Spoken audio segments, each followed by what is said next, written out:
still don't understand the true horrors of the Ten Tails.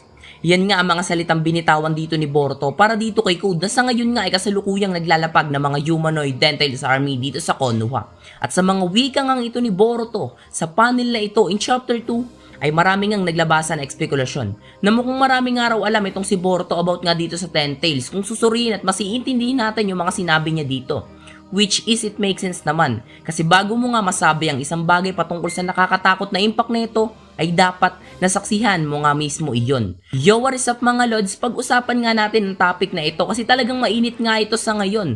Pero bago ko nga pala to simulan ay pindutin mo na nga muna ang like and subscribe button. Ako nga pala si Anime Real Quick Page channel at tumatalakay nga sa mga gantong topic patungkol nga rito sa Boruto 2 Blue Vortex. Nagcha-chapter review din tayo mga lods, check nyo lang ang channel natin. So bali ipagpatuloy na nga natin to kaagad pero bago ang lahat, tignan nyo muna yung bagong intro natin. Let's G! Woke up drip like a Kage. Sharma got hand and they do what I say. Feel like I'm Kaguya with the godplay. Kurama kill him up on your village demon foxes. Switch up and when I pin up your dad. If you fucking with me, I tell you list of regrets. They go forward when I show how I lit up the rest. When I flow, I'm the go bitch. Get up, I'm next. Like what? So bali sa mga winika ngang ito ni Boruto in chapter 2 ay talagang nakakapagbigay nga sa atin to ng thinking na mukhang malaking ang posibilidad na talagang nasaksihan nga ni Boruto ang nakaraan. Lalo na sa time in for Great Ninja War kung saan grabe nga doon yung nagawa ng Ten Tails. Sa time nga na to binabalaan na itong si Boruto itong si Code. Napaatrasin na nga raw ni Code lahat ng humanoid Ten Tails army neto na nakapaloob ngayon dito sa Konoha. Hindi nga raw alam netong si Code ang nakakatakot na magagawa ng mga ito kapag nagpatuloy pa ang mga ito. Pero sa part nga na to may chance pa naman daw o oras etong si Code mga lods para magbago ng point of view. Kaya pa naman daw netong si Code na patayin ng mga ito kasi kung magpapatuloy nga raw ang mga ito ay hindi malabong magkaroon talaga ng worst na hinaharap ang lahat. Sobre sa mga winikang ang ito ni Boruto ay mukhang malaki nga ang pinanguhugutan niyan, hindi lang sa mukhang pagpunta niya sa fast at nasaksihan ng lahat, kundi ang pagkakaroon nga rin ng idea o hindi lang idea, kundi talagang mukhang nasaksihan niya nga din ng hinaharap. Nagme-make sense nga yan since alam naman natin na kaya talagang pumunta ni Boruto sa nakaraan dahil na din sa kapangyarihan nito at kaya niya ring makita ang hinaharap. At mga lods, mukhang foreshadowing na nga din dito yung sa episode 128 to 136 kung hindi ako nagkakamali na aksidenteng pagkapunta nga ni Boruto at Sasuke sa nakaraan na may magaganap nga din talaga na gantong sitwasyon. Pero sa pagkakataon nga na to hindi nakasama si Sasuke kundi siya na lang at dun niya nga siguro nasaksihan ang lahat, especially na nga dito sa nagkaganapan sa 4 Great Ninja War. Si Boruto nga ngayon ang kinikilalang traidor sa Konoha at pumatay sa 7 Tokage. Tinutugis ng lahat ng bansa at kinikilalang banta ng lahat.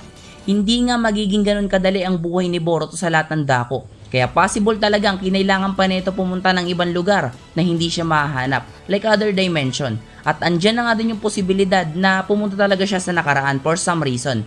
Like, hindi lang sa dahil tinutugis siya, kundi mas gusto niya lang siguro mga lods talagang maintindihan ang nakaraan. At kasama niya ba si Sasuke?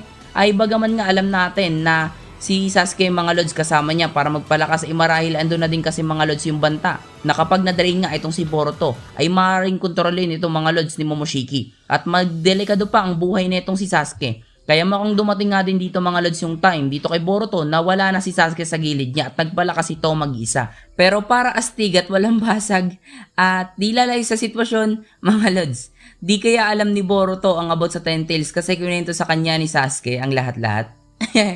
Pero yun nga, astig din talaga mga lods kung nasaksihan ni Boruto ang lahat sa nakaraan. Character development yun ni Boruto mga lods. At isa rin siguro yun mga lods sa nagpa-cold na character na itong si Boruto. So bali yun nga mga lods, kayo, anong thoughts nyo? I-comment nyo niya sa comment section. Trip ko yung basahin mga lods at pag-usapan natin yan. And bago ko nga pala to tapusin ay eto nga pala yung mga shoutout.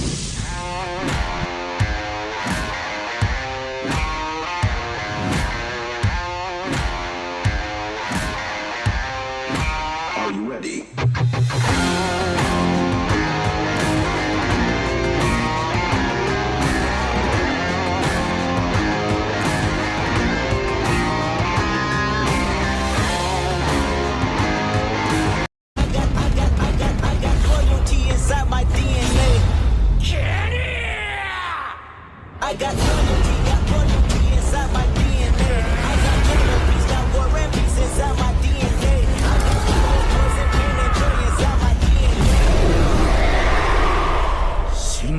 転生。 I was drunk, this is why